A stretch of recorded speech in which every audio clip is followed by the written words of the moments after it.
Bonjour à tous. La semaine dernière, l'association a annoncé qu'elle organisait la deuxième édition du PAWA les 22 et 23 juillet prochains en Charente-Maritime, au château de Dampierre-sur-Boutonne. Et en attendant de pouvoir partager avec vous tous les détails et toutes les informations sur l'événement, on vous propose aujourd'hui une vidéo avec le philosophe, physicien et prospectiviste Marc Alévi sur le thème de la frugalité. C'est un thème auquel Marc a dédié un livre complet et on l'a choisi aussi parce qu'il permet vraiment de faire le lien avec les valeurs qui tendent à être portées par les Amérindiens et avec le Pawa. Belle découverte à tous. Bonjour Marc. Bonjour Marine. Alors, première question, bien sûr, qu'est-ce que c'est la frugalité? La frugalité, c'est un mot qui a été un peu ressuscité parce que on l'avait longtemps oublié. Pierre Rabhi, que je connais bien, avait essayé de faire un retour sur ce genre de mot. Lui, il parlait de la sobriété heureuse. Moi, je vis en Bourgogne et la Bourgogne et la sobriété, ça va pas trop ensemble. Donc, je préférais le mot frugalité qui fait un rappel à la notion de fruit, hein, le fruit de la vie, et mordre la vie comme un fruit. Et donc voilà, la frugalité, moi j'aime beaucoup. Alors, qu'est-ce que c'est la frugalité? Et pourquoi on en parle maintenant? Parce que on n'a rien inventé dans notre époque, hein. Si tu veux bien retourner chez les philosophes grecs et si tu veux bien lire les stoïciens, par exemple, ou même les épicuriens qu'on croit être des grands fêtards, c'est pas vrai du tout, hein. Épicure, lui, il disait la plus grande jouissance, le plus grand plaisir, c'est de faire à peu près tout ce qu'on veut avec le minimum possible. Un jour, il voit un enfant boire dans ses mains à la fontaine. Lui, il avait une écuelle en terre cuite. Ben, il a pris l'écuelle et il l'a cassée en disant, mais j'en ai pas besoin, ça m'encombre. Moi, je préfère faire comme le gamin, hein, et l'eau est tout aussi bonne. Donc, voilà, là, on est chez les épicuriens.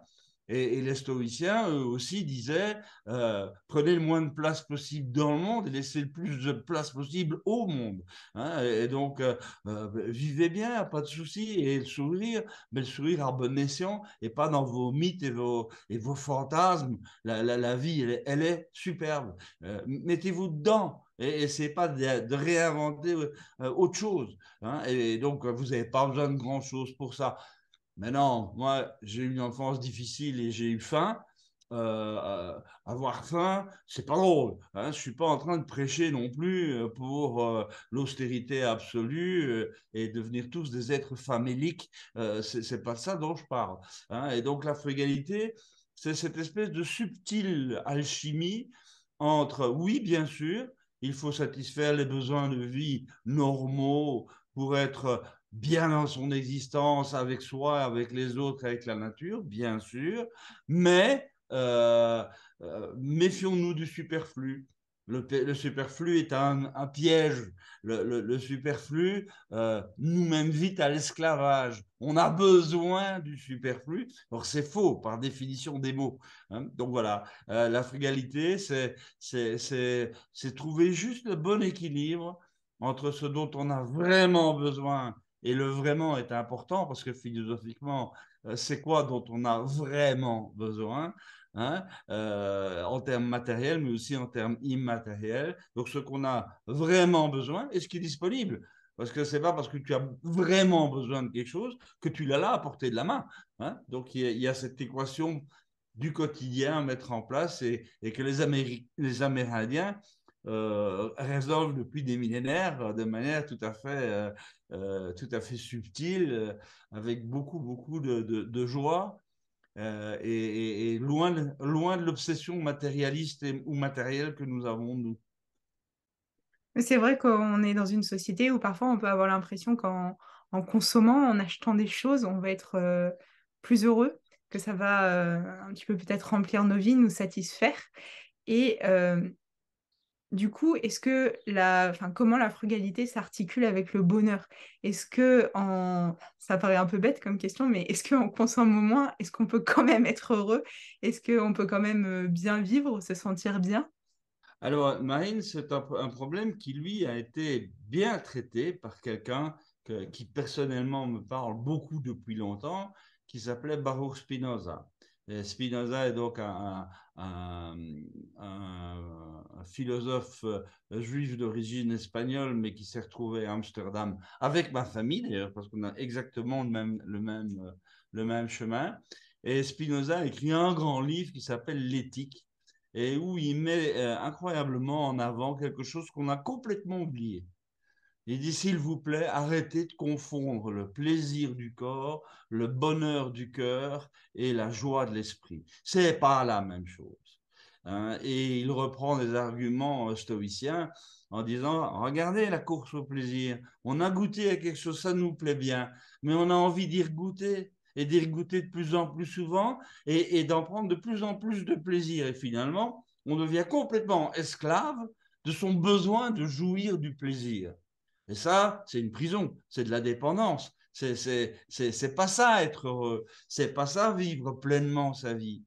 Alors il dit attention, il y a l'autre piège, c'est le piège du bonheur, hein, c'est le mot que tu as utilisé. Et le bonheur, alors il faut dire deux choses là-dessus. La première, c'est que faut toujours se rappeler la bonne leçon que j'ai reçue moi quand j'ai fait mon doc en philo, hein, c'est toujours se rappeler l'étymologie des mots. Bonheur, c'est pas la bonne heure, c'est pas le bon moment, c'est le bonne heure, H-E-U-R. Et le mot heure, H-E-U-R, est un mot qui a à peu près disparu du vocabulaire français actuel, sauf dans les expressions, ma chère Marine, je n'ai pas l'heure de te connaître. Et heure, ça veut dire en fait la chance. Donc, quand Spinoza écrit, pour lui, le bonheur, dans son langage, le bonheur, c'est avoir de la bonne chance. Comme le malheur, c'est avoir de la mauvaise chance. Et donc, Spinoza, très naturellement, dit, ben, la chance, moi, j'en suis pas maître. Je peux essayer d'éviter le malheur, mais ça ne marche pas toujours. Et quand je cherche le bonheur, peut-être parfois il est là et parfois il n'est pas là. Donc, je ne suis pas maître de ma vie. Et si je dépends du bonheur, je dépends de toute une série de choses qui sont en dehors de moi. Et depuis, le mot bonheur a évolué et le mot bonheur, il est de plus en plus lié à la relation à l'autre. Ah, moi, je suis heureux de parler avec toi, Marie. C'est un vrai bonheur de passer une demi-heure avec toi. Ou c'est un vrai bonheur pour moi d'avoir mes 7 petits-enfants à la maison et de jouer dans le jardin avec eux. Hein. Le bonheur, c'est ou simplement le bonheur d'être avec ma femme et de passer 2 heures ensemble. Voilà. C'est souvent lié à l'autre. Hein. Le bonheur d'être avec un ami, le bonheur d'être avec un frère. Voilà. Tout ça, c'est le bonheur. Donc, ça dépend de l'autre. Donc, c'est une dépendance, le bonheur. Donc, si tu me suis, le plaisir, c'est indépendant, c'est purement égoïste, c'est mon nombril, en quelque sorte, pour être un petit peu outrancier, hein, mais ça induit des dépendances colossales. Hein, il faut que je jouisse. Et j'ai toujours besoin de plus de jouissance. Et le bonheur, tu dépends de l'autre. Donc, dans les deux cas de figure, c'est des moments agréables, mais donc tu n'es pas maître. Alors, Spinoza, lui, il met le troisième mot, il met gaudia en latin, la joie. Et la joie, il dit ça, vous pouvez en être maître. Ça, c'est une question d'état d'esprit. C'est pas le monde extérieur qui va vous offrir ou pas ce qui vous fait plaisir, qui va vous offrir ou pas ce qui vous rend heureux. C'est vous qui décidez d'être heureux ou pas dans la vie telle qu'elle est. Et ça change évidemment complètement la donne. On n'attend rien du monde extérieur, mais on est prêt à donner au monde extérieur.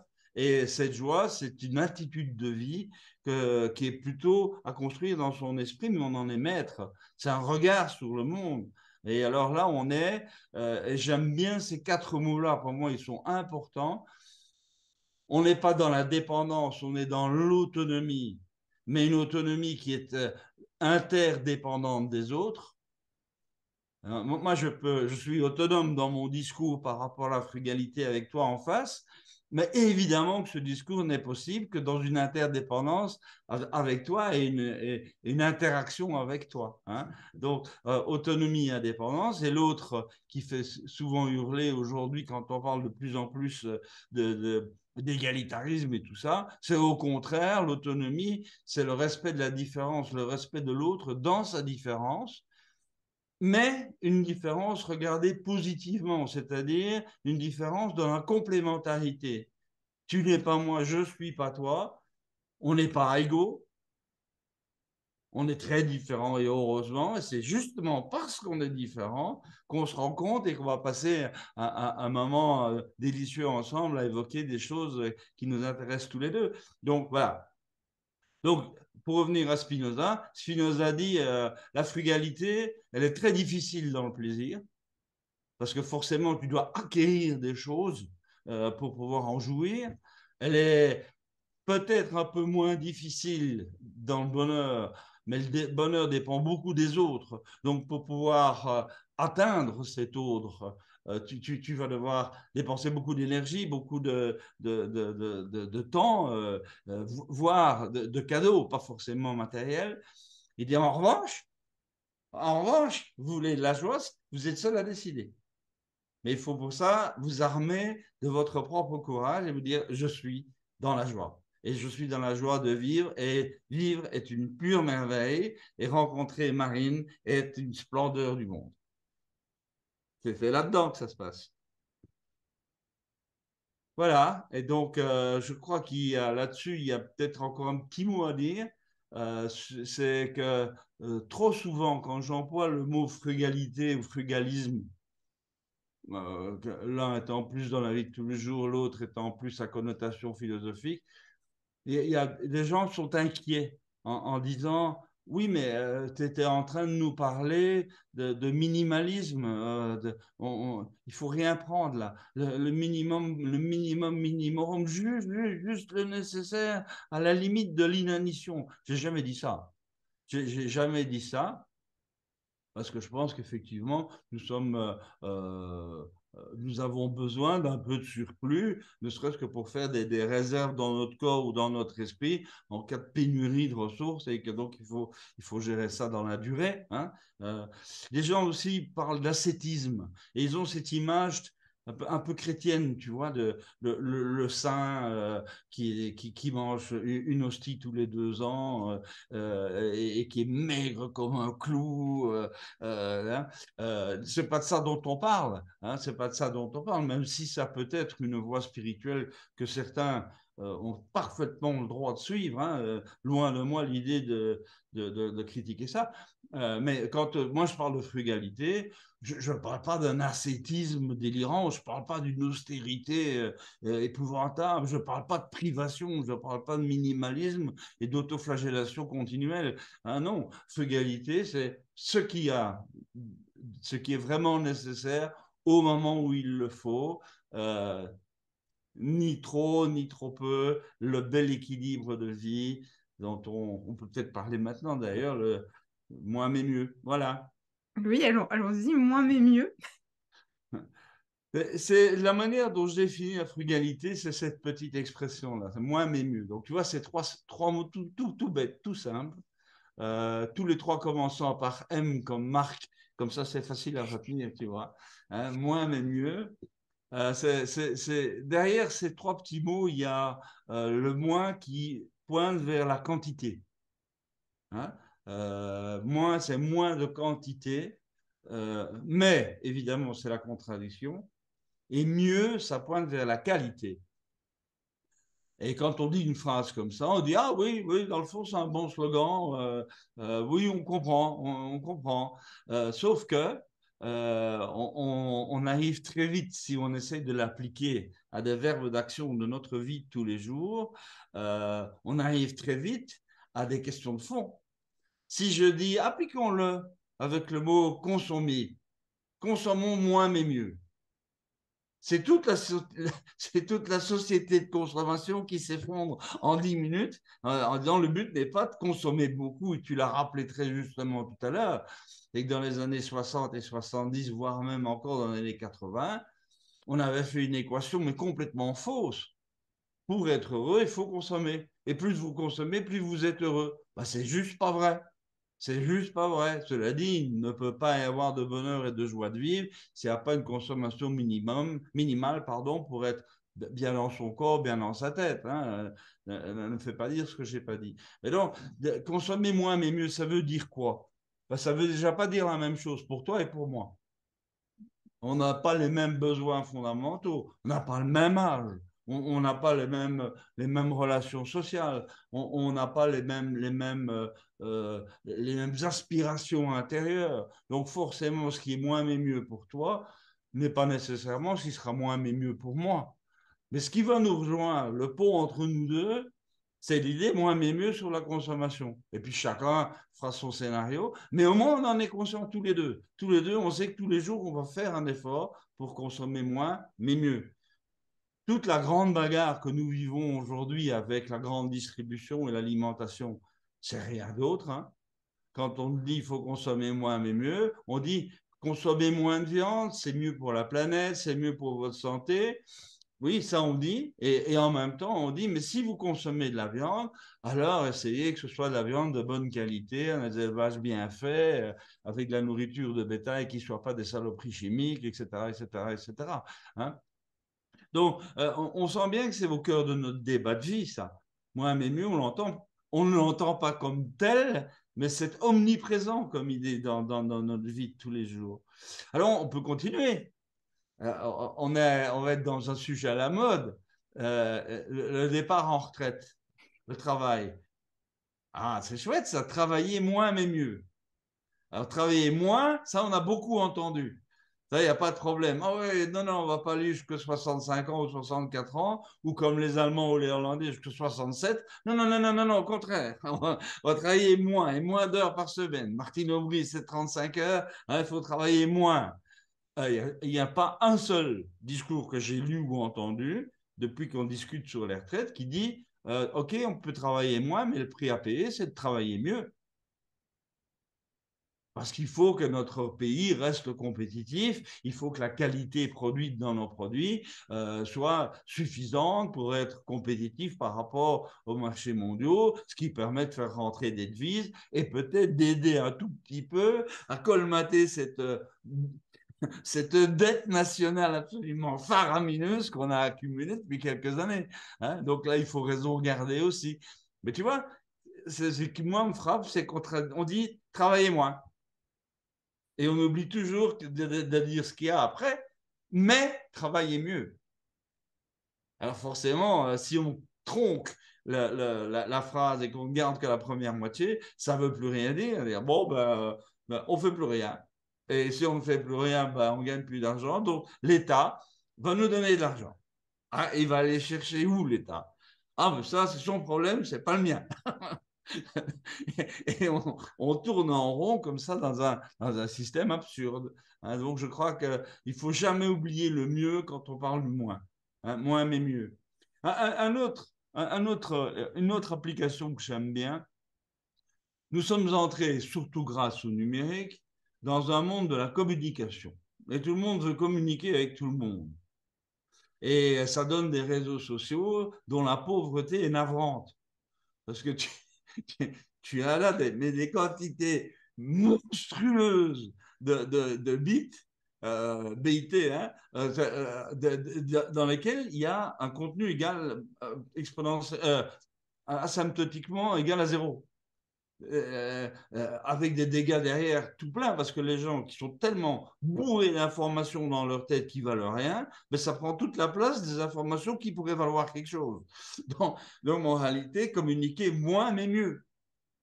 Hein, et ça, ça veut dire avoir quelque chose d'important, c'est l'esprit critique, par exemple. C'est-à-dire, bon, là, sur tel et tel site, je trouve que c'est pas sérieux, c'est pas raisonnable, les informations qu'ils nous donnent sont pas validées, c'est plus des slogans idéologiques que la réalité vécue, donc ça, j'y vais plus. Donc, il y a des choix à faire. C'est ça, finalement, communiquer mieux. Hein. Et donc, quelque part, le temps de communication ne fait qu'augmenter, hein, je suppose que tu sais ça, et qu'aujourd'hui, on considère que ta génération passe grosso modo entre 2h30 et 4 heures par jour euh, sur le monde de la communication, essentiellement à travers le téléphone portable. Euh, et là-dedans, qu'est-ce qui est vraiment utile à ta vie? Qu'est-ce qui est utile à ta joie de vivre? Qu'est-ce qui est utile à ton bonheur social? C'est infime. C'est tout petit, petit, petit. Ouais, ça amuse, ça distrait, c'est peut-être sympa. Mais fondamentalement, ça ne te nourrit pas l'esprit, ça ne te nourrit pas l'âme, ça ne te nourrit pas le cœur. Hein. Envoyer par Instagram les photos de ton assiette au restaurant japonais qui a des belles couleurs à 50 personnes, bah, en gros, il y en a peut-être une sur les 50 qui va dire ah oui, tiens, ça j'ai mangé, c'est bon. Et les 40 autres, mais qu'est-ce qu'elle nous fait chier avec son assiette là? Moi, je suis en train de faire autre chose. Hein. Donc voilà, pardon d'être un peu vulgaire, mais communiquer moins mais mieux, pour moi, c'est un signe de respect aussi de l'autre. Il ne faut pas, je pense, considérer l'autre comme étant un réservoir infini de toutes les conneries qu'on a envie de dire. Je pense qu'il faut au contraire respecter l'autre en lui disant, je vais moi faire attention pour lui envoyer les informations, les données, les messages qui lui sont utiles à lui pour être mieux dans sa vie et pas pour avoir de la quantité qui ne sert à rien. Donc ça, c'est la nouvelle politesse est à inventer en quelque sorte. Hein. De même, avec communiquer, il y a le mot échange. Il faut échanger maintenant. Il faut échanger tout plein, tout plein, tout plein, tout plein. Hein. C'est les likes, c'est mes amis ex Facebook. Enfin, hein, j'ai 800 millions d'amis. Euh, et on sait très bien que le prix à payer, c'est la superficialité totale. Euh, c'est pas ça que tu cherches sur le site que toi tu fais. Le travail magnifique que vous faites sur les Amérindiens, c'est pas attirer du monde pour qu'il y ait du monde. C'est faire passer quelque chose. C'est avoir des gens intéressés qui viennent, qui se renseignent, qui apprennent et qui, à partir de là, reconstruisent un morceau de leur vie en s'inspirant de ce que toi, tu as été chercher chez les Amérindiens. Là, on fait de l'échange, j'allais dire productif, mais le mot est peut-être un petit peu trop industriel, mais de l'échange constructif ou de l'échange nourricier. Voilà, ça nourrit. Hein. Mais quand tu vois la quantité phénoménale d'informations non seulement inutile, mais nul, qui se balade sur les lignes de communication partout dans le monde, tu te dis, mais ils sont fous, quoi. Ils sont juste fous. Et en attendant, comme le disait un de mes maîtres il y a longtemps, pour savoir qu'une information est vide et inutile, il faut d'abord l'avoir lue. Donc le temps perdu à le lire, il est déjà perdu. Donc, il y a là quelque chose à réfléchir quand même. Euh, de même, mais ça, moi, je fais très, très mal. Parler moins, mais mieux. Moi, j'ai assisté ce week-end, on avait un très gros séminaire ici. Et moi, j'étais là pour présider et je m'étais engagé auprès de mes co-religionnaires, je ne sais pas comment on va appeler ça, mais les gens qui étaient avec moi pour faire fonctionner ce truc-là. J'ai dit, écoutez, moi, je fais la présentation d'entrée, je fais les 3 lignes de conclusion et je dis rien. Parce que je voudrais écouter. Et il y avait quoi, une soixantaine de personnes, je pense. Et donc, ils ont mené les débats et tout ça. Et là, j'ai pris ma leçon, moi qui suis conférencier, je parle beaucoup, la preuve. Hein. Eh ben, j'ai pris un plaisir incroyable à ne pas répondre et à écouter. Juste écouter. Eh bien, écoutez vraiment, pas seulement entendre, écouter. Qu'est-ce qu'il a à me dire, ce mec? Qu'est-ce qu'elle a à me dire, cette nana? Hein. Et ça, c'est incroyable. C'est incroyable. Tu découvres qu'il y a beaucoup de choses à côté desquelles on passe. Parce que ben, ça t'est arrivé, ça m'est arrivé, ça arrive à tout le monde. On fait un tour de table dans une salle de réunion. Ben, plutôt que d'écouter ce que les autres disent, on réfléchit à ce qu'on va dire quand ce sera notre tour de parler. Et en attendant, les autres, ils ont dit des trucs, et puis c'est pas bien, parce que tu étais tellement omnibulé en disant qu'est-ce que je vais dire. Bon, voilà, tu m'as compris. Donc, parlez-moi, mais mieux, oui, bien sûr. Euh, Aidez-moi, mais mieux. Je me suis fait engueuler par un gars là, pas parce qu'il il venait me taper pour des sous, et j'ai dit non. Moi, je veux pas. Il me dit, mais comment c'est pas normal, enfin, on est solidaire, la fraternité humaine. Il dit, mais de toute façon, moi, je suis pas assez riche pour payer tout à tout le monde. Donc, je suis forcément sélectif et je préfère aider quelqu'un qui en a vraiment besoin et qui, quelque part, contribue au monde de la manière qui me convient bien et qui est en harmonie avec ma propre manière de contribuer au monde, que quelqu'un qui va prendre mon pognon et qui va retourner chez lui pour battre sa femme et ses enfants. Voilà. Hein, et donc, je crois que là aussi, il y a une réflexion à avoir. Et aujourd'hui, c'est pas clair. C'est pas clair du tout parce que comme tu le vois, le niveau de violence est en train de monter dans nos pays, et en France particulièrement. Y a de la castagne généralisée, de la barbarie généralisée, du vandalisme généralisé, soi-disant parce qu'il y a un ras-le-bol, mais on ne sait pas trop bien de quoi, et que tout ça fait que on agit mal et on dit ah mais j'aide la nature parce que je suis écolo-terroriste. Quelqu'un m'a dit ça, je suis écolo-terroriste. Mais ton écolo-terrorisme, il détruit beaucoup plus d'équilibre naturel que tu n'en restaures. Hein, et en fait, c'est de la destruction que tu fais, mais pas de la construction de vie que tu fais. Hein. Alors là, il était très fâché, il m'a tourné le dos, et puis il m'a plus parlé. Mais bon, tant pis. Et donc voilà, moi je crois que le moins mais mieux, ben, on peut le décliner partout, comme tu sais sans doute. La déesse qui partage ma vie, Dominique, elle a créé toute une communauté de vacances, un domaine de vacances. Euh, un des slogans, c'est moi je fais pas ça pour faire venir des Japonais ou des Birmans ou des Mozambicains.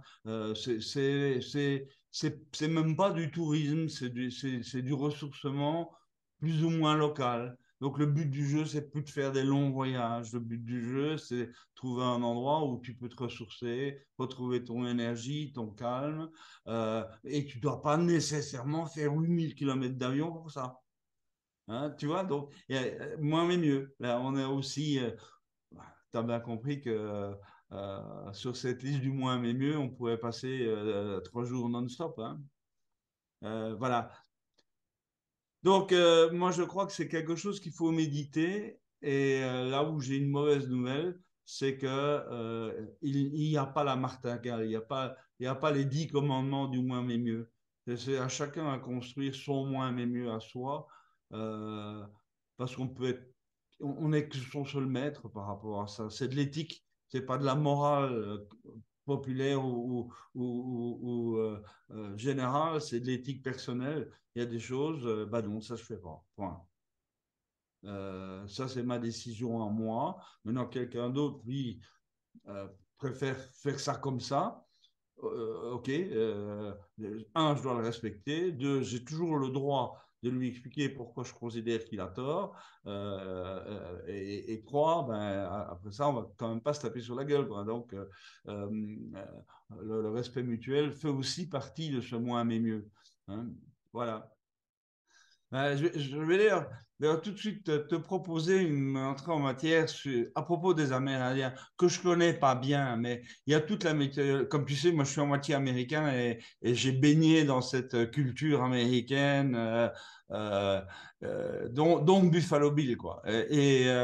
C'était assez étonnant de voir que il y avait là la confrontation entre deux regards complètement différents. Les Indiens de souche, qui, quand ils abattaient un bison, ben, ils le faisaient avec soin et puis ils s'excusaient de l'avoir tué et ils remerciaient de pouvoir nourrir la famille. Et on en tuait un et on le dépeçait convenablement et on gaspillait pas la bidoche et on utilisait tout ce qui était utilisable, la peau, les os, les tendons, patins, couffins. Bon, hein. Et puis en face, t'as le cowboy de base, quoi, le Buffalo Bill. Là, le principe, c'était de tuer un maximum de bisons en un minimum de temps parce qu'il fallait avoir son tableau de chasse, parce qu'il fallait être le meilleur tireur de l'Ouest ou que sais-je. Ben, là, on est vraiment, c'est la caricature, hein, Marine, on est clair, toi et moi, mais on est vraiment dans l'opposition de deux mondes, le moins et le mieux. moins de Buffalo Bill et mieux dans le sens des Amérindiens quand on se permet de prélever quelque chose dans la vie qui nous entoure, ça doit être avec dévotion, avec gratefulness, je ne sais pas comment on dit ça, avec reconnaissance. Et donc, il y a là quelque chose qui est nouveau et qui doit rentrer dans les esprits et qui, après, allez, disons, une cinquantaine d'années d'hyperconsommation, euh, comment dirais-je, fait un peu vaciller les esprits en disant, mais de quoi tu parles? Et quand moi, je dirais souvent, je dis, écoutez, mon travail à moi, comme prospectiviste, c'est de vous dire, nous ne sommes plus dans une logique d'abondance, nous sommes dans une logique de pénurie. Et donc, ça veut dire que la frugalité, c'est pas un vœu pieux au niveau de la morale plus ou moins angélique, c'est une absolue nécessité de survie. On n'est plus dans l'abondance. Ah, plus, fini. Et donc, ça implique beaucoup de changements de mentalité. Et on a vu des frémissements intéressants pendant le Covid. Les gens qui ont commencé à consommer un peu différemment. Et moi, je m'étais dit, une fois qu'on sort de la crise du Covid, ben, on va voir, est-ce qu'ils vont retourner à leurs mauvaises habitudes d'avant ou est-ce qu'ils vont conserver les nouvelles habitudes qu'ils ont prises? Ben, la nouvelle est plutôt mauvaise. C'est que la plupart des gens sont retournés à leurs habitudes consommatoires d'avant, alors qu'ils avaient commencé à fonctionner d'une autre manière. Donc, ça veut dire que les esprits ne sont pas encore à maturité. Mais ça vient, hein. Moi, je ne suis pas du tout dans le genre désespéré, suicidaire. Je crois que ça vient. Mais il y a des bifurcations importantes qu'il va falloir marteler, marteler, marteler, marteler. Euh, Si tu me permets, là, je suis en plein dans l'actualité de la réforme des retraites et tout ça. Et j'ai aucune envie de faire de politique là-dessus. Je dis simplement que les mots parlent. Moi, j'ai toujours parlé de pratiquer un métier et pas de faire un travail. C'est pas la même chose. Pratiquer un métier, ça veut dire que métier, maître, maîtrise, tu maîtrises un savoir-faire et tu le pratiques pour l'améliorer et en sortir quelque chose dont tu puisses être fier, quelque chose qui, en même temps, est une œuvre pour le monde et t'accomplit toi parce que tu as fait quelque chose que hier encore tu n'étais pas capable de faire. Hein? Donc là, moi, je pratique un métier, j'essaie de le pratiquer le mieux possible, mais je ne fais pas un boulot. Je ne fais pas un travail pour le chèque de fin de mois. Je l'ai dit, il faut qu'il y ait un chèque de fin de mois pour pouvoir continuer à pratiquer le métier. Tu vois, et là, il y a des choses intéressantes là-dessus. Une phrase que j'ai beaucoup aimée, c'est que la vie humaine, c'est construire une œuvre, c'est pas gagner sa vie. Et ça, je crois que c'est vraiment intéressant. Bien sûr qu'il faut gagner sa vie. Boris Vian, tu es trop jeune pour te souvenir de Boris Vian, j'imagine. C'était un écrivain français et un jazzman français des années 50. Il avait une expression terrible. Il disait, moi, je n'ai pas besoin de gagner ma vie, je l'ai. C'est- Ça a l'air stupide, mais ça l'est pas du tout. Ça l'est pas du tout. Donc, gagner sa vie, c'est une expression qui m'énerve, même si je sais qu'il y a des rentrées de mois difficiles et qu'il y a des gens qui sont dans la misère. Je suis pas cynique du tout, hein. Et donc, moi, je pense que là, il y a quelque chose qui, par exemple, est en train de changer très fort. Et ça, je pense que toi, tu l'as compris, et autour de toi aussi. Il faut arrêter de chercher un emploi. Il faut créer son emploi. Il faut créer son entreprise. Entreprise, c'est pas nécessairement une multinationale avec 200 000 collaborateurs, hein. À soi tout seul, on peut être une micro-entreprise. Mais ça, c'est un changement de mentalité complet. Parce qu'à ce moment-là, tu affirmes et assumes une autonomie de vie qui te permet d'être responsable de ta frugalité. Quand tu es pris dans une énorme machinerie qui te dit à longueur de journée ce que tu dois faire, tu es plus du tout autonome. Tu es plus du tout maître de tes règles de frugalité. En revanche, tu dis non, moi je fais mon métier, je pratique mon métier et je le fais euh, comme je le veux et comme je le peux, en faisant tout moins mais mieux, là, tu redeviens responsable et maître de ta propre autonomie et donc de ta propre frugalité. Mais tu vois, ça, c'est quelque chose qui est en route. Par contre, on n'en parle pas assez. Mais dans le monde des chefs d'entreprise que je fréquente, ben, j'entends de plus en plus de gens me dire wow, wow, quelle galère d'engager quelqu'un de la génération Z. La génération Z, c'est ceux qui sont nés après 2000. Hein. Quelle galère! Ils veulent pas de contrat d'emploi, ils préfèrent travailler sans engagement, ils préfèrent travailler pour eux et pas pour une entreprise, pas être un féodé une entreprise. Et moi, je dis, mais c'est génial. C'est pas du tout une galère. Il faudrait que tout le monde fonctionne comme ça, hein, et que ce soit des liens de partenariat et des liens de communion. C'est un mot que j'adore. Je suis pas chrétien, mais le mot communion, je l'aime bien. Cum munire en latin. Cum, ça veut dire ensemble, et munire, ça veut dire construire. Avoir quelque chose à construire ensemble. Et tu peux rêver de quoi de mieux? Construire ensemble, on fait une œuvre ensemble. Ouais, ça, oui. Construire une œuvre et pas gagner sa vie. Hein. Et donc, je considère que tout ce débat sur la réforme des retraites passe à côté des vraies questions qu'il faudrait se poser sur qu'est-ce que c'est que la vie professionnelle de demain. Le télétravail avait très bien posé la question pendant le Covid. Il y a plein de gens qui ont découvert le télétravail. On dit, tiens, merde, ça fonctionne ce truc. Ah, bah, il y a des règles du jeu, c'est pas toujours aussi simple. J'entends bien, mais donc, moi, je me dis, bah, impeccable. Ça veut dire qu'il y aura moins de voitures sur les périphes, il y aura moins d'allers-retours entre le bureau et la maison, parce que de toute façon, c'est le même ordinateur qui est au bureau et qu'à la maison. Donc, pourquoi se déplacer? Et tu vois toutes les conséquences, bien sûr, écologiques et de consommation d'énergie, tout ce que tu peux rêver derrière ça. Eh ben là, encore une fois, c'est curieux. Moi, j'ai pris ma décision. Je me déplace plus d'abord pour un problème de dos, mais en plus de ça, je ne veux plus me déplacer. Je me dis, moi, je veux bien faire des conférences, mais on les fait en visioconférence. Hein, et ça va tout aussi bien. Ben, au début, on dit, ah oui, c'est vrai, dans le fond, c'est moins coûteux, il y a moins de frais, on doit moins déplacer les gens, tout ça. Hein, donc, l'équation comptable, elle est là. Ça, c'est indiscutable. Et puis après, on dit, oui, mais enfin, la convivialité, je dis oui, convivialité, mais vous pouvez, si vous êtes dans la même région, vous retrouver dans un même lieu.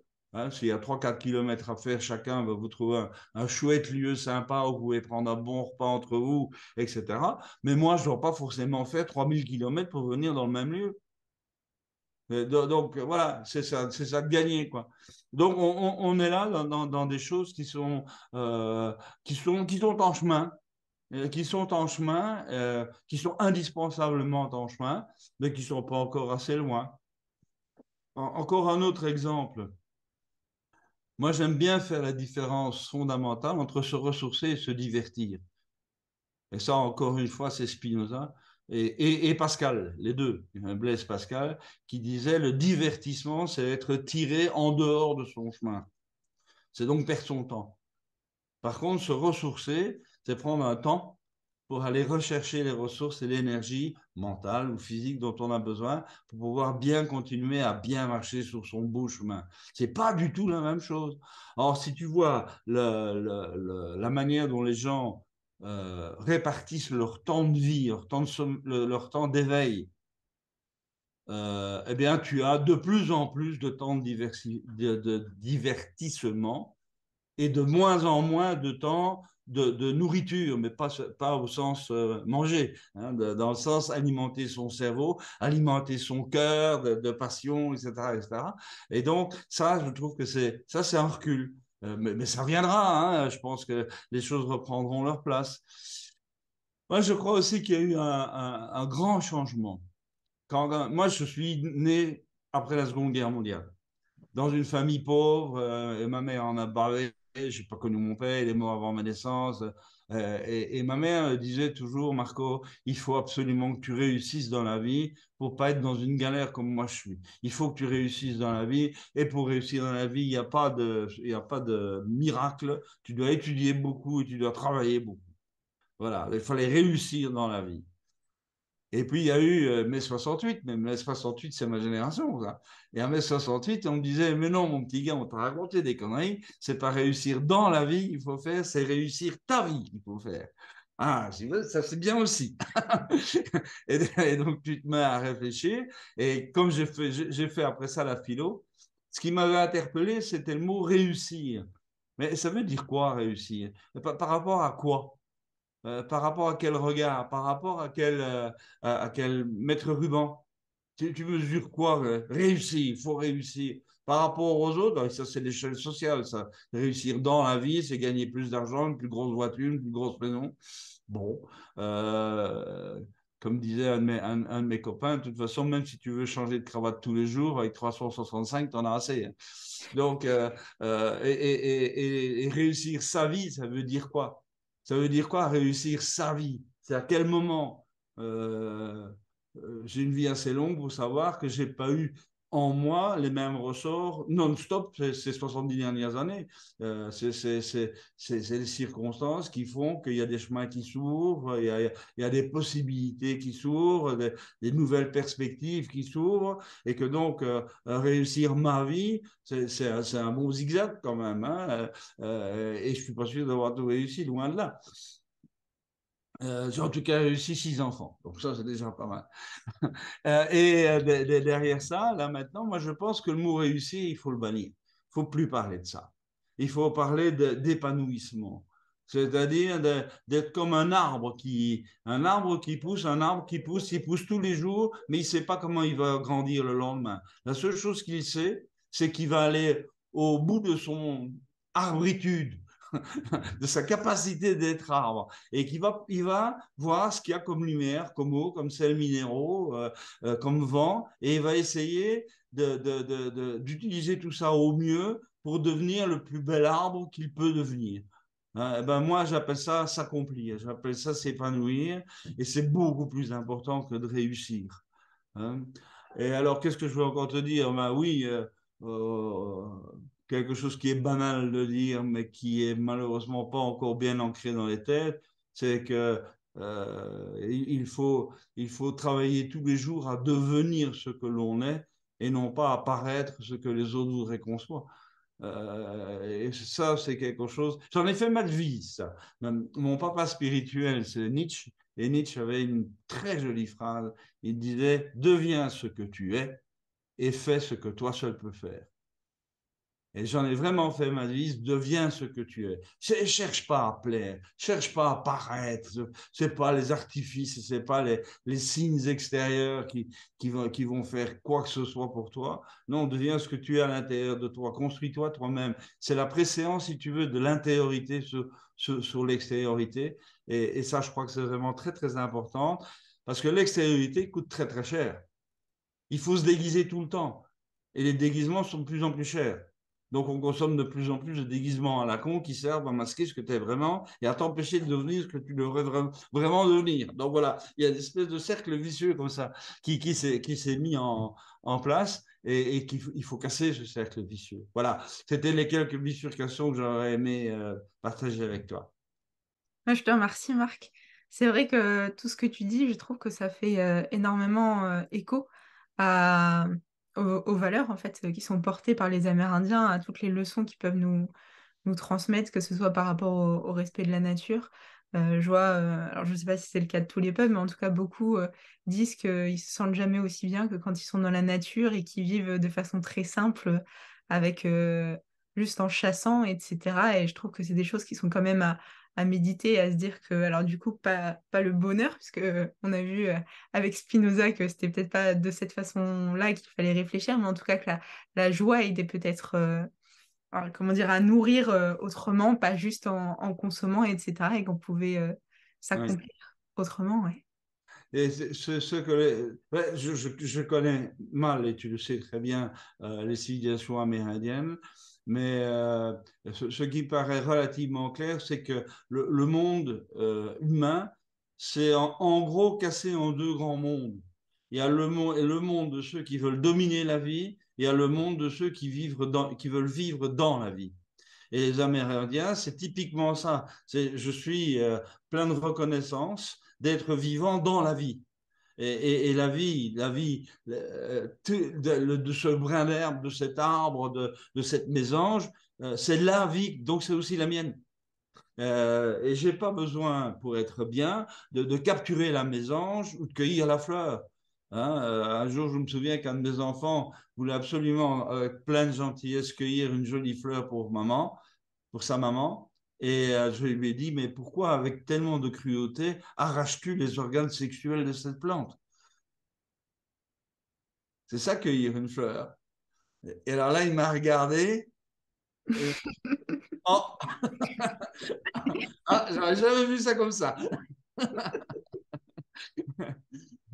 Alors, comme il avait déjà cueilli la fleur, de toute façon, on l'a offert à sa maman. Sa maman était très contente d'avoir une jolie fleur dans un petit pot sur sa table. Mais cela étant dit, je crois qu'on est tellement habitué, et là je redeviens sérieux, on est tellement habitué à se croire, comme disait Descartes, maître et possesseur du monde, que tout nous appartient. Mais ce n'est pas vrai.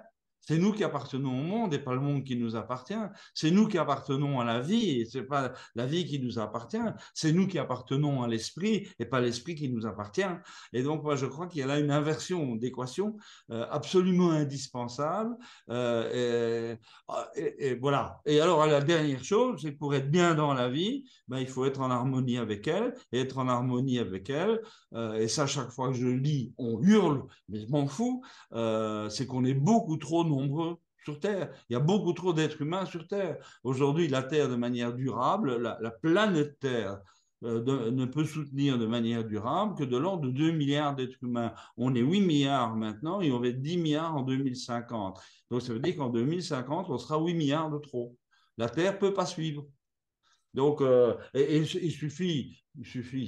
Quand quelqu'un dit il suffit, il faut se méfier parce que il suffit d'avoir comment dirais-je, la notion de régulation de naissance, mais volontaire. Hein, je ne parle pas d'extermination de peuple. Ça va, je m'appelle Lévy, on a donné. Mais il peut arriver avant 2150 à 2 milliards d'êtres humains sur Terre, il faut avoir une moyenne de 1,3 enfants vivants par femme. C'est exactement ce qui se passe dans la plupart des pays développés, qu'ils soient d'Asie ou d'Europe. Donc, ce n'est pas complètement monstrueux. Hein, mais il faut vouloir. Il faut vouloir, et c'est pas encore du tout entré dans la mentalité de certains peuples qui croient qu'il faut absolument avoir 10 enfants vivants par femme pour être bien avec la vie. Non, tu n'es pas bien avec la vie, tu tues la vie. La vie est beaucoup plus tranquille que ça. Elle n'aime pas l'industrialisation de la vie. Et donc, là, il va falloir qu'on réfléchisse sérieusement, pacifiquement, dans le respect de l'autre. Mais il va falloir qu'on réfléchisse sérieusement à comment faire pour faire baisser cette natalité qui aujourd'hui est beaucoup trop forte. Hein, et je crois avoir lu quelque part que là, je parle plutôt des Amérindiens d'Amérique du Sud, si ma mémoire est bonne, mais ils ont des processus extrêmement respectueux et pacifiques de régulation des naissances, de manière à ce que ben voilà, la tribu ne peut pas être plus grande que autant, parce que l'environnement ne peut nourrir que autant de personnes et pas plus, et que donc on s'arrange pour que les choses se passent bien, dans le respect des femmes, dans le respect des enfants. Hein. Ce n'est pas des tueries dont je parle. Hein. Et donc, voilà, c'est une manière intelligente et raisonnée de réguler les choses dans le respect et dans la douceur. Et pourquoi on ne le ferait pas ailleurs? Pourquoi on ne le ferait pas généralement au niveau de la Terre? On n'a pas le choix, Marine. On n'a pas le choix. On ne pourra pas vivre à plus de 10 milliards sur Terre. La Terre, c'est une machine lente qui se reconstitue beaucoup trop lentement par rapport à notre consommation. Donc, il va bien falloir soit qu'on consomme beaucoup moins, soit qu'on soit beaucoup moins nombreux à consommer. Tu vois, là, je reprends mes habitudes de matheux, mais c'est l'un ou l'autre.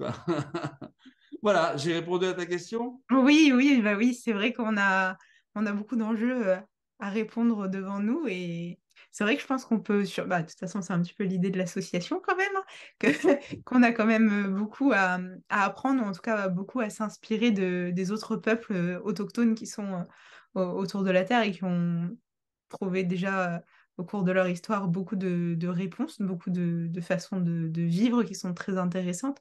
Donc, merci beaucoup d'avoir fait le lien en fait entre notre manière de penser qui est un petit peu plus occidentale et tous ces peuples. Et vraiment, merci Marc. Avec grand bonheur. Ouais, juste un petit mot sur ce que tu viens de dire, c'est que le monde de demain est un monde à construire, c'est-à-dire que c'est pas un monde d'imitation.